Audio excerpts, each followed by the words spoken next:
Welcome back to more from Madhu vlogs. ఈ video blog లో నేను మీకు హీరో గోపీచంద్ నటించినటువంటి సాహసం మూవీలో యూజ్ చేసిన టెంపుల్ అనమాట. ఈ టెంపుల్ కి ఎలా చేరుకోవాలి, అసలు ఈ టెంపుల్ ఎక్కడ ఉంది, ఈ టెంపుల్ ప్రత్యేకతలు ఏంటి అన్ని చెప్తాను. వీడియోలోకి వెళ్లే ముందు అందరికీ చిన్న రిక్వెస్ట్ బ్రదర్స్, సో వీడియో చూస్తున్న ప్రతి ఒక్కరు లైక్ అయితే చేయండి. నేను ఎందుకు ప్రతి వీడియోలోనూ లైక్ చేయండి అని అడుగుతానంటే, మీరు ఇచ్చే ఒక చిన్న లైక్ వల్ల ఈ వీడియో ఎంతో మందికి రీచ్ అవుతుంది, అలాగే మన ఛానల్ గ్రోత్ కూడా ఉంటుంది. సో మన ఛానల్ ప్రజెంట్ ఈ కండిషన్ లో ఇక్కడ వరకు వచ్చిందంటే ఇది మీరందరూ ఇచ్చిన సపోర్ట్ అనమాట. మీరు చూస్తున్నారు కదా, ఫ్రంట్ ఉన్నటువంటి ఏరియాలో నుంచే గోపీచంద్ వాళ్ళు ఆ మూవీలో మనం పాకిస్తాన్ లో చూసిన ఆ సీన్ అయితే కనుక ఇక్కడ నుంచి కిందకి దిగుతారనమాట. యాక్చువల్గా ఇక్కడ ఏమీ ఉండదు. లోపల ఉన్నటువంటి విగ్రహాలన్నింటినీ కూడా ముస్లిం దండయాత్రల్లో మొత్తం ధ్వంసం అయిపోయినాయి అనమాట. అంత ధ్వంసం చేసినా కూడా ఇంకా ఈ ఆలయం అలా నిలబడి ఉంది. మీరు చూడొచ్చు, ఫ్రంట్ ఉన్నటువంటి ఏరియా కూడా చాలా వరకు డ్యామేజ్ అయితే అయిపోయింది. గండికోటలో ఉన్నటువంటి రంగనాయక ఆలయం దగ్గర ఉన్న దీన్ని కంప్లీట్ గా కూల్ చేశారు. ఈ ఆలయాన్ని మీరు చాలా మూవీస్ లో చూసుంటారు, లైక్ గోపీచంద్ ఉన్నటువంటి సాహసం మూవీలో కూడా. అసలు ఈ గండికోట దగ్గర ఉన్నటువంటి ముఖ్యమైన ప్రదేశాలు ఏంటో ఇప్పుడు చూద్దాం. ఫస్ట్ ఇది బందికానా, తర్వాత మాధవరావు స్వామి టెంపుల్, తర్వాత జమ్మా మసీదు, తర్వాత ఇక్కడ ఉన్న మినీ చార్మినార్, ధాన్యాగారము, రంగనాయక స్వామి ఆలయము, కోనేరు. మా వాళ్ళు అయితే వస్తున్నారు చూసారా, మా అక్క, మా సిస్టర్, అలాగే మా బొడ్డోడు అనమాట వాడు. ఆ తర్వాత ఇక్కడ నుంచి మనం చూసామంటే కనుక ఇది గండికోట, ఈ గ్రాండ్ క్యానియన్ దగ్గర ఉన్నటువంటి గండికోట కోట యొక్క బయట గోడ అనమాట. ఇది చూడండి ఎంత స్ట్రాంగ్ గా ఉందో. మేము నైట్ అయితే కనుక గండికోటలో క్యాంపింగ్ చేస్తాం. నైట్ వీడియో ఎవరైనా చూడని వాళ్ళు ఉంటే కనుక లాస్ట్ వీడియోలోకి వెళ్ళి అయితే చూడండి. అలాగే లోపలికి అయితే కనుక పర్సనల్ వెహికల్స్ అయితే కనుక టూరిస్టులు అయితే అలౌ చేయట్లేదు. ఎందుకంటే సమ్ పర్సనల్ రీజన్స్ వల్ల ఈ లోకల్ వాళ్ళ ట్రాక్టర్స్ కానీ, ఆటోస్ కానీ, బైక్లు అయితేనే లోపలికి వెళ్ళి వస్తున్నాయి అనమాట. ఇప్పుడు మీరు చూడొచ్చు, మనం కోట ఎంట్రన్స్ లోపలికి అయితే వెళ్తున్నాం అనమాట. ఇప్పుడైతే కోట లోపలికి వెళ్ళే ఏరియాని అయితే నేను మీకు చూపిస్తున్నాను. కోట అయితే నిజంగా చాలా అంటే చాలా బాగుంది. అసలు ఎంత చెప్పినా తక్కువే అని చెప్పొచ్చు. మనం ఎక్కడెక్కడికో వెళ్ళి చూస్తూ ఉంటాం, కానీ మన ఆంధ్రాలో కూడా ఇంత మంచి ప్లేసెస్ ఉన్నాయని చాలా మందికి తెలియదు. ఈ గండికోట అయితే కనుక హైదరాబాద్ కి 408 కిలోమీటర్ల దూరంలోను, విజయవాడ నుంచి 382 కిలోమీటర్ల దూరంలోనూ ఉంది. వీకెండ్స్ లోనైతే కనుక ఇక్కడ క్రౌడ్ అయితే చాలా అంటే చాలా ఎక్కువగా ఉంటది. ఎవరైనా వచ్చేటటువంటి వాళ్ళు మీ పర్సనల్ వెహికల్స్ తో రావడానికి మాక్సిమం ట్రై చేయండి. లోకల్ ట్రాన్స్పోర్ట్ కూడా అవైలబుల్ లోనే ఉంది. అలాగే ఇక్కడ ఉన్న మీరు ఆంజనేయ స్వామి టెంపుల్ అన్నమాట. నేను మీకు బ్యాక్ చూపించింది అది.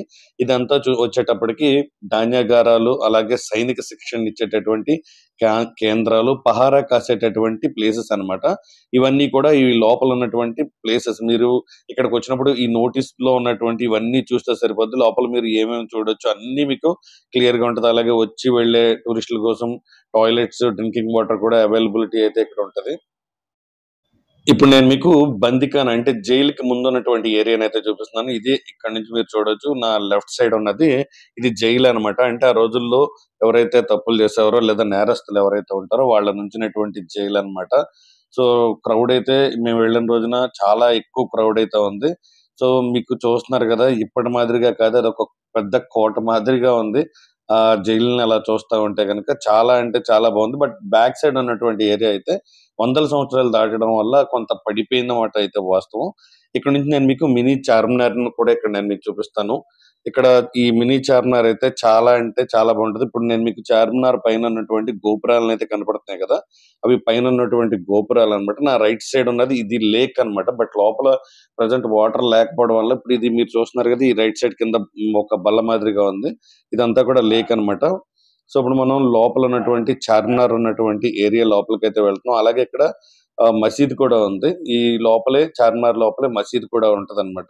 ఇప్పుడు మనం లోపలికి వెళ్ళేటటువంటి వే అయితే చూడండి, కొన్ని వందల సంవత్సరాలు అవుతున్నా కూడా వాళ్ళు చేసినటువంటి డిజైనింగ్ అయితే కనుక ఇంకా క్రిస్టల్ క్లియర్ గా అలాగే కనపడుతుంది. ఇది మినీ చార్మినార్ లెక్క అనమాట. ఎప్పుడైనా మీరు ఈ గండికోట, గ్రాండ్ క్యానియన్ కి వచ్చినప్పుడు అయితే కనుక ఇవి చూడడం అయితే అస్సలు మిస్ అవ్వద్దు. ఫ్యామిలీతో వస్తే కనుక పిల్లలు అయితే చాలా ఎక్కువగా అయితే ఇష్టపడతారు. ప్లేసెస్ అయితే చాలా బాగున్నాయి. ఫొటోస్, వీడియోస్ తీసుకోవడానికి ఏ రకమైన రిస్ట్రిక్షన్స్ అయితే లేవు. అట్ ద సేమ్ టైం ఏంటంటే ఇక్కడ టికెట్ కూడా పెద్దగా ఏమి ఉండదు అనమాట. మినిమం ఛార్జ్ అయితే టికెట్ కి అయితే తీసుకుంటారు. ఆ రోజుల్లో వాళ్ళు యూజ్ చేసినటువంటి ప్రతి గదులు అన్ని కూడా ఇక్కడ ఇలాగే ఉన్నాయి. బట్ ఇక్కడ ఉండేటటువంటి వస్తువులన్నిటిని కూడా దగ్గరలోని మ్యూజియం కి అయితే తరలించేశారు. ప్రజెంట్ అయితే కనుక పాతకాలం నాటి వాడిన వెహికల్స్ లాంటివి ఇక్కడ కనిపించవు, కానీ భవనాల్లోకి అయితే ఎంట్రీ అయితే బాగుంటుంది. ఇప్పుడైతే గండికోట దగ్గర ఉన్న జుమ్మా మసీద్ దగ్గర అయితే ఉన్నా. నా బ్యాక్ సైడ్ అయితే ఇక్కడ ఉన్న జుమ్మా మసీద్ అనమాట. మెయింటెనెన్స్ అయితే చాలా నీట్గా ప్రాపర్గా అయితే ఉంది. కొంచెం లైటింగ్ అలాగే నా వాయిస్ కూడా కొంచెం అడ్జస్ట్ చేసుకోండి. మేము గండికోటకు వచ్చిన తర్వాత ఇక్కడైతే మంచు చాలా భీకరంగా పడడం వల్ల వాయిస్ అయితే చాలా వరకు పోయింది. సో కొంచెం వాయిస్ అయితే అడ్జస్ట్ చేసుకోండి. అలాగే ఈ గండికోటకు సంబంధించిన చాలా వీడియోస్ అలాగే వస్తాయి అనమాట. అలాగే పొలిమేర 2, తర్వాత సాహస మూవీలో గోపీచంద్ పాకిస్తాన్ వెళ్ళినప్పుడు చేసినటువంటి ఒక టెంపుల్ ఉంటుంది కదా, ఇవన్నీ కూడా ఇక్కడే ఉన్నాయి. అవన్నీ కూడా 1 by 1 అయితే చూపిస్తాను. ప్రతి ఒక్కరు వీడియో అయితే సపోర్ట్ చేయండి. మీరు అక్కడ చూడొచ్చు, నవీన్ అయితే అక్కడికి వచ్చి ఉన్నాడు. ఇప్పుడైతే కనుక కొంచెం క్రౌడ్ అయితే ఇప్పుడిప్పుడే పెరుగుతుంది. ఇక్కడ మీరు చూడాల్సిన ముఖ్యమైన ప్రదేశాల్లో ఫస్ట్ వచ్చేటప్పటికి గ్రాండ్ క్యానియన్. ఈ గ్రాండ్ క్యానియన్ ఆనుకునే ఉంటుంది రంగనాయకుల స్వామి ఆలయం, అలాగే మాధవరావ స్వామి ఆలయాలు అనమాట. ఈ 2 ఆలయాల్లో కూడా నిరంతరం ఏదో రకమైన షూటింగ్స్ జరుగుతూ ఉంటాయి. అలాగే ఇక్కడ మీరు చూస్తున్నారు కదా, ఈ గ్రాండ్ క్యానియన్ దగ్గర కూడా ఇప్పుడు ఏదో ఒక షూటింగ్స్ అయితే జరుగుతూనే ఉంటాయి. ఈ 2 ఆలయాల్లో ఉన్న ప్రధాన విగ్రహమూర్తులను అయితే కనుక ఇక్కడి నుంచి అయితే తరలించేశారు. ఎందుకంటే దేవుళ్లను ఆ రోజుల్లో ముస్లింలు చేసిన దండయాత్రలో పూర్తిగా శిథిలం అయిపోవడంతో ఇక్కడి నుంచి అయితే వాటిని కడప హెడ్ ఆఫీస్ కి అయితే, ఆర్కియాలజీ డిపార్ట్మెంట్ ఆఫీస్ కి అయితే తరలించేశారు. ఆలయాలు ఉన్నాయి కానీ దేవుడు లేని ఆలయాలుగా మిగిలిపోయినాయి అనమాట. పూజలు గట్ట ఏమీ జరగవు ఇక్కడ. అట్ ద సేమ్ టైం ఏంటంటే షూటింగ్స్ ఎక్కువగా జరుగుతూ ఉంటాయి, మీకు ముందుగానే చెప్పాను. అలాగే ఇప్పుడు నేను మీకు చూపించే ఈ టెంపుల్ లోనైతే కనుక గోపీచంద్ యాక్ట్ చేసినటువంటి సాహసం మూవీని అయితే తీశారు. టెంపుల్ ఆర్కిటెక్చర్ చూడండి, చాలా అంటే చాలా ఓల్డెస్ట్ టెంపుల్ అన్నమాట. 6వ దశాబ్దం కాలం నాటి టెంపుల్. ఇప్పుడు లోపల ఉన్నటువంటి ఏరియాని నేను ఆల్రెడీ వీడియో స్టార్టింగ్ లో ఒకసారి చూపించాను. మళ్ళీ ఒకసారి క్లియర్ గా చూపించే ప్రయత్నం అయితే చేస్తాను. భూకంపాల దాటికి కూడా ఈనాటికి నిలబడి ఎంతో దర్జాగా టీవీగా ఉన్న ఈ ఆలయాన్ని చూస్తుంటే చాలా గొప్పగా, చాలా గ్రేట్ గా అనిపిస్తుంది. ఎందుకంటే మన భారతదేశంలో ఇలాంటి ఆలయాలు కొన్ని వందల వేల ఆలయాలు ఉన్నాయి. ఈ ఆర్కిటెక్చర్ మనం వేరే దేశాల నుంచి నేర్చుకున్నది కాదు, మన నుంచి ఇతర దేశస్తులు నేర్చుకున్నారే తప్ప మనం ఎక్కడ నేర్చుకున్నది కాదు. ఇది భారతీయ శిల్ప కళా వైభవానికి మరొక మెట్టని చెప్పొచ్చు అనమాట. చుట్టూరు ప్రహరీ ఇప్పటిది కాదు, ఇది ఆలయం నిర్మించినప్పుడే ఉన్నటువంటి ప్రహరీ అన్నమాట. అలాగే ఆలయం గోడల మీద కానీ, ఆలయం మీద కానీ, ఆలయం లోపల కానీ ఉన్న విగ్రహమూర్తుల్ని, దేవతామూర్తుల విగ్రహమూర్తులైతే ఆల్మోస్ట్ 75-85% దండయాత్రలు చేసిన ముస్లిం రాజుల చేతుల్లో నాశనం అయిపోయినాయి అనమాట. అంటే శిథిలం అయిపోయినాయి సింపుల్ గా చెప్పాలంటే. నాకు వేరే ఇది కాదు, నేను హిస్టరీలో ఉన్నదే చెప్తాను. నాకు ముస్లిమ్స్ లో నా బెస్ట్ ఫ్రెండ్స్ చాలా మంది ఉంటారు. దయచేసి ఈ వీడియోస్ ఎవరైనా చూస్తున్నప్పుడు ముస్లిం రాజులు దండయాత్రలు చేశారు, ముస్లిం రాజులు ఇక్కడ దేవాలయాలను పడగొట్టేశారు అన్న టైంలో దయచేసి ఎవరు ఏమనుకోవద్దు. ఎందుకంటే నేను హిస్టరీని వక్రీకరించి అయితే నేనేం చెప్పట్లేదు, హిస్టరీలో లేనిది కూడా నేనేం చెప్పట్లేదు. నేను ఉన్నది చెప్పాలనే నా ఉద్దేశం తప్ప నాకు ఏ రకమైన భేదాభిప్రాయాలు అయితే లేవు. సో ఇక్కడ ఉన్నటువంటి హిస్టరీని చెప్పే క్రమంలో భాగంగానే నేను చెప్తున్నాను. ఈ టెంపుల్ లో చాలా షూటింగ్స్ కూడా జరిగాయి.